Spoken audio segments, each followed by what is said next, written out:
की बात है। एक छोटे से गांव में दो बहनें रहती थीं, रीना और सीमा। रीना बड़ी बहन थी। उसके कम पढ़े लिखे होने के कारण उसकी शादी एक गरीब किसान रमेश से हुई थी, जो दूसरों के खेतों में मजदूरी करता था, और रीना दूसरों के घरों में झाड़ू पोछा का काम किया करती थी। दोनों पति पत्नी मिलकर खूब मेहनत करते थे, तभी जाकर उनके घर में चूल्हे जुड़ते थे। वहीं छोटी बहन सीमा बहुत सुंदर थी, जिस कारण उसकी शादी एक अमीर व्यापारी राजेश से हुई थी। शादी के बाद से ही सीमा को अपने रूप और धन का घमंड हो गया था। सीमा हमेशा अपनी बड़ी बहन को ताने मारती और नीचा दिखाने का कोई मौका नहीं छोड़ती। जब भी रीना उसके घर जाती, सीमा की बातें उसके दिल को छलनी कर देती। एक दिन रीना सुबह सुबह अपने काम पर जा रही थी, तभी उसे रास्ते में उसकी छोटी बहन सीमा मिली। दीदी, तुम्हें देखकर तो यही लगता है कि गरीबी सच में बहुत बुरी चीज होती है।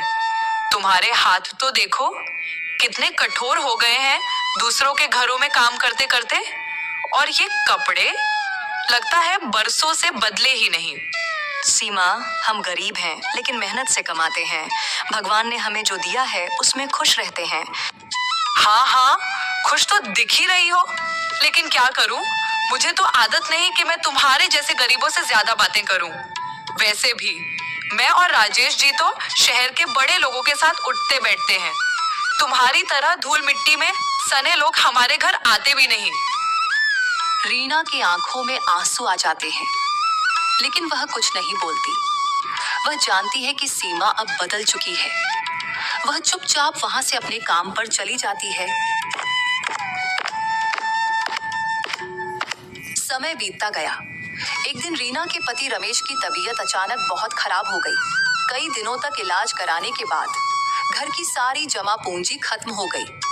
अब रीना के पास खाने तक के पैसे नहीं बचे। रात का समय, रीना अपने पति के पास बैठी है, जो खाट पर लेटे कराह रहे हैं। रीना, अब तो लगता है मैं ज्यादा दिन नहीं बचूंगा। हमारे पास तो अब कुछ भी नहीं बचा, बच्चे भी भूखे हैं। नहीं रमेश, ऐसा मत कहो, मैं कुछ ना कुछ इंतजाम कर लूंगी। मैं अपनी छोटी बहन से पैसे मांगने जाऊंगी। अगले दिन रीना सीमा के घर जाती है। सीमा दरवाजे पर खड़ी होती है, जबकि रीना अंदर जाने की इजाजत मांगती है। ओहो दीदी, क्या बात है, इस बार किस लिए आई हो? सीमा, रमेश की तबीयत बहुत खराब है। हमारे पास इलाज के पैसे नहीं बचे। बस थोड़े पैसे उधार दे दो, हम बाद में चुका देंगे। ओह दीदी, कितनी बुरी बात है, लेकिन अफसोस अभी तो मेरे पति सारा पैसा लेकर गांव की जमीन खरीदने गए हैं। तुम पहले आती तो शायद कुछ मदद कर पाती। लेकिन सीमा, तुमसे थोड़ा बहुत तो मिल ही सकता है। अरे दीदी, अगर मैं हर गरीब रिश्तेदार की मदद करने लगी तो फिर मेरा क्या होगा? रीना की आंखों में आंसू आ जाते हैं। वह चुपचाप वहां से लौट जाती है। सीमा ने आज तक उसकी कोई मदद नहीं की। एक दिन रीना ने सोचा, सीमा ने तो पैसे देने से मना कर दिया, अब मैं क्या करूं? एक काम करती हूँ, मैं अपने बड़े भैया के घर जाती हूँ, वह मुझे पैसे देने से मना नहीं करेंगे। रीना अपने बड़े भाई के घर पैसे मांगने निकल जाती है। भाभी, भैया घर पर है? नहीं, तुम्हारे भैया घर पर नहीं है, किसी काम के सिलसिले से शहर गए हैं। कोई काम है तो मुझे बताओ। भाभी, हमें कुछ पैसों की जरूरत है, रमेश बहुत बीमार है। देखो रीना, तुम जानती हो कि तुम्हारे भैया घर पर नहीं है, और वैसे भी हमारे घर पर भी बहुत खर्चे होते हैं। हर किसी की मदद करना हमारे बस की बात नहीं है। भाभी, मैं कसम खाती हूँ, जैसे ही हालात सुधरेंगे मैं पैसे लौटा दूंगी। मैंने कह दिया ना, हमारे पास पैसे नहीं हैं। अब और कुछ सुनना है क्या? रीना की आंखों से आंसू टपक पड़ते हैं। वह चुपचाप वहां से चली जाती है और अपने घर के दरवाजे के बाहर बड़ी उदास मन से बैठ जाती है। उसे कुछ समझ नहीं आता कि वह क्या करे। गर्मियों की दोपहर लू के थपेड़े चल रहे थे। गांव की गलियों में धूल उड़ रही थी। तभी एक बूढ़े साधु बाबा हाथ में भिक्षा पात्र लिए गांव में प्रवेश करते हैं। उनके चेहरे पर तेज था, पर उनकी हालत देखकर लग रहा था कि वह कई दिनों से भूखे हैं। सबसे पहले वह सीमा की हवेली के दरवाजे पर पहुंचते हैं कुछ भिक्षा दे दो, कई दिनों से भूखा हूँ। चले आते हैं भिखारी कहीं से भी। यह हवेली कोई दानशाला नहीं है। चलो भागो यहाँ से। साधु बाबा कुछ क्षण खड़े रहते हैं, फिर निराश होकर वहां से आगे बढ़ जाते हैं। वह धीरे धीरे चलते हुए रीना की झोपड़ी के सामने पहुंचते हैं। बेटी, कुछ खाने को मिलेगा? बाबा कृपया बैठ जाइए, मेरे पास ज्यादा कुछ नहीं है, पर जो भी है आप स्वीकार कीजिए। रीना अंदर से थोड़ा सत्तू और गुड़ लाकर बाबा को देती है। बेटी, तूने तो मेरा हृदय प्रसन्न कर दिया। मैं तेरे उपकार का बदला कैसे चुकाऊं? बाबा, मेरे घर में मेरे पति बहुत दिन से बीमार है। मैं सबसे मदद मांगी, पर किसी ने मेरी मदद नहीं की। आप उन्हें बस आशीर्वाद दे दीजिए कि वह बहुत जल्दी ठीक हो जाए, और मुझे कुछ नहीं चाहिए। साधु बाबा अपनी झोली में हाथ डालते हैं और एक चमकता हुआ मिट्टी का घड़ा निकालते हैं। बेटी, ये घड़ा तेरे लिए है, तुम इसे रख लो। पर बाबा, मैं इस घड़े को क्या करूंगी? पहले से ही मेरे घर में घड़े रखे हुए हैं। बेटी, यह ऐसे वैसे घड़े नहीं हैं। तुम्हारे घर में घुसते ही तुम्हारे हर दुख को दूर कर देंगे, और इस घड़े में से जो भी निकलेगा वह तुम्हारे कर्मों का फल होगा। इतना कहकर वह साधु बाबा वहां से गायब हो जाते हैं और रीना खुशी खुशी घड़े को लेकर अपने कमरे में आ जाती है। कमरे में आते के साथ रमेश की तबीयत बिल्कुल पहले की तरह ठीक हो जाती है। अरे रीना, अभी मेरी तबीयत बिल्कुल ठीक लग रही है। कुछ देर पहले ही मुझे बिस्तर से उठने का बिल्कुल भी मन नहीं कर रहा था। अब देखो, मैं तुम्हारे सामने खड़ा हो गया हूँ। हाँ रमेश, तुम बिल्कुल ठीक हो गए हो। अभी एक साधु बाबा आए थे और कह रहे थे यह घड़ा तुम्हारे घर में घुसते के साथ तुम्हारे कष्ट दूर हो जाएंगे, और इसमें से जो कुछ भी निकलेगा वह तुम्हारे कर्मों का फल होगा। अरे रीना, वाकई में यह घड़े तो जादुई घड़े हैं। हाँ जी, सच में ये जादू घड़े हैं। अब चलो मिलकर इस घड़े को खोलते हैं, देखते हैं इस घड़े में क्या निकलता है। राधा धीरे धीरे घड़े का लाल कपड़े को हटाती है। अचानक उसमें से सोने के सिक्के झरने की तरह गिरने लगते हैं। दोनों अवाक रह जाते हैं। ए भगवान, ये तो किसी वरदान से कम नहीं। ए जी, वह बाबा भगवान के रूप में आए थे। यह देखिए, हमारे कर्मों का फल देकर गए हैं। अब यह सोने के सिक्के से हम कोई अच्छा काम करेंगे। लेकिन रीना बहुत समझदार थी। उसने तुरंत यह फैसला किया कि वह इस धन का उपयोग लापरवाही से नहीं करेगी, बल्कि एक अच्छा व्यापार शुरू करेगी ताकि यह हमेशा बना रहे। हाँ रीना, अभी गर्मी का मौसम है, तो इस मौसम में हम छाछ, नींबू पानी, शरबत बेचने का कारोबार करेंगे। इस मौसम में हमारा कारोबार अच्छा चलेगा। रीना ने कुछ सिक्के लिए और सबसे पहले गांव के एक व्यापारी से अच्छी गुणवत्ता का दूध और छाछ खरीदने के लिए गई। सेठ जी, मैं कुछ पैसे लगाकर अच्छी छाछ और दूध बेचना चाहती हूँ, क्या आप मेरी मदद करेंगे? सेठ ने सीमा का मेहनत और ईमानदारी देखकर कहा। बिल्कुल बहन, अगर तुम ईमानदारी से काम करोगी तो मैं तुम्हें अच्छी कीमत पर दूध दूंगा। अब रीना ने अपनी छोटी सी दुकान शुरू की। पहले ही दिन उसकी छाछ और लस्सी की बिक्री इतनी ज्यादा हुई कि वह खुद भी हैरान रह गई। अब रीना का व्यापार चल निकला था। गांव के लोग उसकी मेहनत और ईमानदारी की सराहना करने लगे।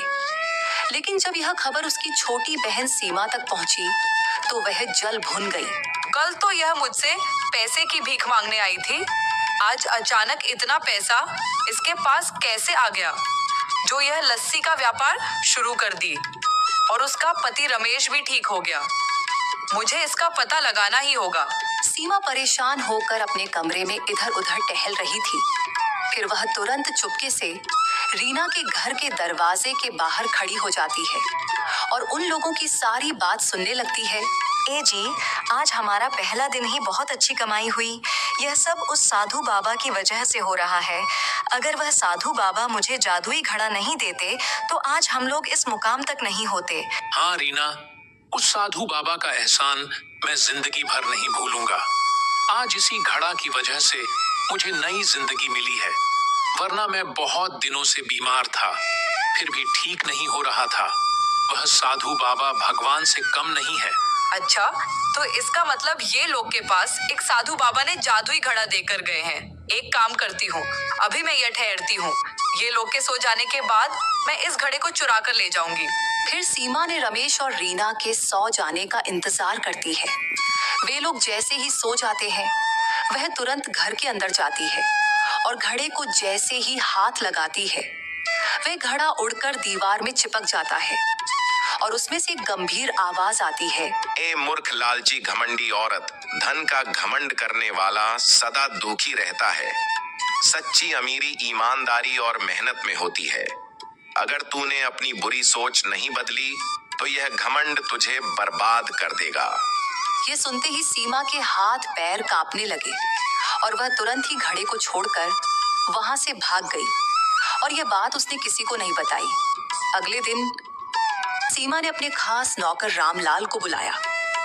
रामलाल, यह रीना की दुकान बहुत तेजी से चल रही है और मैं इसे बिल्कुल बर्दाश्त नहीं कर सकती। मुझे कोई ऐसा तरीका बताओ जिससे उसकी दुकान बर्बाद हो जाए। रामलाल थोड़ा सोचकर बोला, मालकिन, अगर लोगों को लगने लगे कि उसकी छाछ गंदे पानी से बनते हैं तो उसकी दुकान अपने आप बंद हो जाएगी। तू सच कह रहा है? अगर लोग ही उसकी दुकान पर आना बंद कर देंगे तो वह खुद ही गरीब बन जाएगी। लेकिन यह काम हमें चालाकी से करना होगा। अगले ही दिन सीमा ने अपने कुछ नौकरों और गांव के कुछ चालाक लोगों को पैसे देकर एक योजना बनाई। उन लोगों को रीना की दुकान पर जाकर छाछ पीनी थी और फिर जोर जोर से यह कहना था कि छाछ में गंदगी मिली हुई है। सुबह सुबह रीना ने अपनी दुकान खोली। ग्राहक धीरे धीरे आने लगे। तभी सीमा के भेजे हुए लोग दुकान पर पहुंचे और छाछ पीने लगे। अरे यह क्या? इस छाछ में तो कुछ अजीब सा स्वाद आ रहा है। हाँ, लगता है कि इसमें कोई खराबी है। रीना, तुम कैसी छाछ बेच रही हो? दुकान पर खड़े अन्य ग्राहक चौंक गए। वे भी आपस में कानाफूसी करने लगे।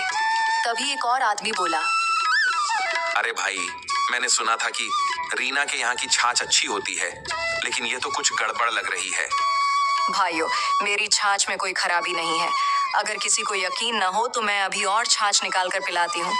लेकिन सीमा के लोग तो पहले से ही अफवाह फैलाने आए थे। वे वहां से चिल्लाते हुए चले गए। भाइयों, ध्यान रखना, रीना की छाछ में गड़बड़ है, कोई इसे मत पीना। गांव के बाकी लोग भी थोड़ा डर गए। धीरे धीरे रीना की दुकान पर भीड़ कम होने लगी। शाम तक रीना के पास बहुत कम ग्राहक आए। वह समझ गई कि कोई जानबूझकर अफवाह फैला रहा है, लेकिन वह चुपचाप बैठने वालों में से नहीं थी। उसने एक योजना बनाई। अगले दिन वह खुद ही गांव के लोगों के घर घर जाकर अपनी छाछ देने लगी। उसने लोगों से कहा, बिना पैसे दिए मेरी छाछ को पीकर देखो। अगर तुम्हें कुछ भी गलत लगे तो मुझसे कहो। गांव वालों ने छाछ पी और पाया कि वह बहुत ही स्वादिष्ट और ताजी थी। अब लोगों को समझ आने लगा कि कोई साजिश हो रही है। इसी बीच गांव के कुछ लोगों ने देखा कि वही लोग जो कल रीना की छाछ को खराब बता रहे थे, सीमा के घर से पैसे लेकर निकल रहे थे। बात फैलते देर नहीं लगी। एक बुजुर्ग गांव वाले ने रीना से कहा, बिटिया, हमें माफ कर दो। हमने बिना सोचे समझे अफवाहों पर भरोसा कर लिया, लेकिन अब हम समझ गए हैं कि यह सब तुम्हें बर्बाद करने के लिए किया गया था। अब गांव के लोग फिर से रीना की दुकान पर आने लगे। उसकी मेहनत और ईमानदारी ने सबका विश्वास फिर से जीत लिया। जब सीमा को पता चला तो वह और भी गुस्से से भर गई। रीना की मेहनत और ईमानदारी ने गांव वालों का विश्वास फिर से जीत लिया था। उसकी दुकान पहले की तरह ही चलने लगी थी। लेकिन यह सब देखकर सीमा का खून खौल रहा था। इस औरत ने फिर से सबका भरोसा जीत लिया, लेकिन इस बार मैं ऐसा काम करूंगी कि यह दोबारा उठ ही न सके। उसने अपने नौकर रामलाल को बुलाया और उसके कान में कुछ फुसफुसाया। लेकिन मालकिन, ये तो बहुत खतरनाक होगा। बस वही तो चाहिए। इस बार रीना का नाम और काम दोनों खत्म हो जाएगा। इस बार हमें ऐसी चाल चलनी होगी कि रीना कभी दोबारा व्यापार न कर पाए। मालकिन, पिछले बार भी पकड़े पकड़े बचे थे। अगर इस बार भी कोई हमें देख ले तो? चुप, इस बार हमें कोई नहीं पकड़ेगा। सुनो, तुम दोनों आज रात रीना की दुकान में आग लगा दोगे। जब दुकान जलकर राख हो जाएगी तो उसका सारा धंधा खत्म हो जाएगा। लेकिन मालकिन, अगर हमें कोई देख ले? अरे मूर्ख, हम इसे ऐसे अंजाम देंगे कि किसी को शक भी ना हो। तुम दोनों चेहरों को कपड़े से ढककर जाना और आग लगाने के बाद तुरंत भाग आना। कोई सबूत मत छोड़ना। आधी रात का समय था। पूरा गांव सो रहा था। रामलाल और गोपी अपने चेहरों पर काले कपड़े बांधकर चुपके से रीना की दुकान के पास पहुंचे। गोपी ने दुकान के चारों ओर मिट्टी के तेल छिड़का और फिर रामलाल ने माचिस जलाई। जैसे ही आग लगी, दुकान धू धू कर जलने लगी। आग की लपटें तेज हो गई। आग की रोशनी देखकर कुछ गांव वाले जाग गए और शोर मचाने लगे। अरे रीना की दुकान जल रही है, जल्दी आओ। गांव वाले दौड़कर आए, लेकिन तब तक बहुत देर हो चुकी थी। रामलाल और गोपी अंधेरे का फायदा उठाकर भाग निकले। सुबह जब रीना दुकान आई तो उसे राख का ढेर देखकर गहरा आघात पहुंचा। हे भगवान, मेरी मेहनत की कमाई सब जलकर खत्म हो गया। उधर गांव का मुखिया भी वहां पहुंच गया। यह बहुत बड़ा अपराध है। हमें तुरंत पता लगाना होगा कि यह किसकी करतूत है। रीना ने रोना बंद किया और अपने दिमाग से सोचना शुरू किया। उसे यकीन था कि यह कोई दुर्घटना नहीं थी, बल्कि किसी ने जानबूझकर किया है। उसने सबूत ढूंढने की कोशिश की, इधर उधर झांका पर उसे कुछ नहीं मिला। उदास होकर घर जाने लगी, तभी उसने देखा कि झाड़ियां में एक गमछा और तेल का डब्बा पड़ा है। रीना ने उसे उठाकर मुखिया जी के पास ले गई। गांव में हाहाकार मच गया कि सबूत पकड़ा गया है, किसी की गमछा मिला है। अरे सबूत मुखिया जी के हाथ मिल गया है। अब वह जल्दी ही पकड़ा जाएगा कि रीना का दुकान में आग किसने लगाया। हाँ, मुझे तो लगता है कि वह तौलिया सीमा के नौकर का है। मैं कल उसे ऐसा ही तौलिया लेते हुए देखा था। मुखिया ने सभी नौजवानों को गांव के चौपाल पर बुलाया और कहा, क्या कोई पहचान सकता है कि यह तौलिया किसका है? गांव वाले तौलिए को ध्यान से देखने लगे। अरे, ऐसा ही तौलिया तो मैंने सीमा के घर पर देखा था। गांव वाले एक दूसरे की ओर देखने लगे। सीमा अब तक शांत खड़ी थी, अचानक घबराने लगी। नहीं, यह मेरा तौलिया नहीं है। मुखिया ने अब मिट्टी का तेल का डब्बा उठाया। उस पर हल्के अक्षरों में सीमा स्टोर्स लिखा था। यह वही दुकान थी जहां से सीमा अपने नौकरों के लिए राशन मंगवाती थी। सीमा, मिट्टी का तेल का डब्बा तो तुम्हारी दुकान का है। ये यहाँ कैसे आया? मैं क्या जानूं? कोई भी मेरे स्टोर से सामान खरीद सकता है। इधर सीमा का पति का व्यापार ठप हो गया था। वो बहुत निराश होकर घर लौट रहा था।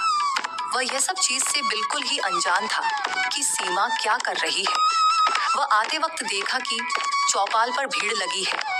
वहां पर वह पहुंचा तभी सभी लोग उसकी तरफ देखते रह गए, क्योंकि वह वही गमछा लिए खड़ा था जो मुखिया जी के पास सबूत में मिला था। अब बोलो सीमा, अभी भी तुम कुछ बोल सकती हो। तुम्हारा सबूत तुम्हारे सामने आकर खड़ा हो गया। सीमा ने इधर उधर देखा, लेकिन कोई रास्ता नहीं बचा था। गांव वाले भी अब उसे घूर रहे थे। वह घबराहट में बड़बड़ाने लगी। मुझे माफ कर दीजिए मुखिया जी, मैं ही यह सब करवाया था, क्योंकि मैं नहीं चाहती थी कि रीना मुझसे ज्यादा अमीर बन सके। सीमा, तुम्हारी जलन और घमंड ने तुम्हें अपराधी बना दिया। तुम्हारी सजा यही है कि तुम्हें गांव छोड़कर जाना होगा और तुम्हारी संपत्ति से रीना की दुकान फिर से बनाई जाएगी। मुखिया जी, मैं अपनी बहन को सजा नहीं देना चाहती। उसने जो किया वह उसके अपने कर्मों का फल है। मैं बस यही चाहती हूँ कि अब वह सुधर जाए। ठीक है, तुम्हारी जैसी मर्जी रीना। सीमा की आंखों में आंसू आ गए। उसे अपनी गलती का एहसास हो चुका था। दीदी, मुझे माफ कर दो। मैंने जलन में अंधी होकर तुम्हारे साथ बहुत बुरा किया। अब मैं कुछ भी करने को तैयार हूँ, बस मुझे अपनी बहन बना रहने दो। रीना ने अपनी बहन को गले लगा लिया। गांव वालों को रीना की दरियादिली देखकर बहुत अच्छा लगा। अब सीमा को अपनी गलती का एहसास हो चुका था। रीना ने उसे अपने कारोबार में काम करने का मौका दिया। अगर तुम मेहनत से काम करोगी और ईमानदारी से चलोगी तो तुम्हें भी सफलता मिलेगी, लेकिन अगर फिर से कोई चालाकी की तो मैं तुम्हें कभी माफ नहीं करूंगी। सीमा ने शर्मिंदगी से सर हिला दिया और फिर दोनों बहनें खुशी खुशी अपने कारोबार में लग गई। ये कहानी हमें सिखाती है कि मेहनत और ईमानदारी ही असली सफलता की कुंजी होती है। जलन और धोखा हमेशा बुरे परिणाम लाता है।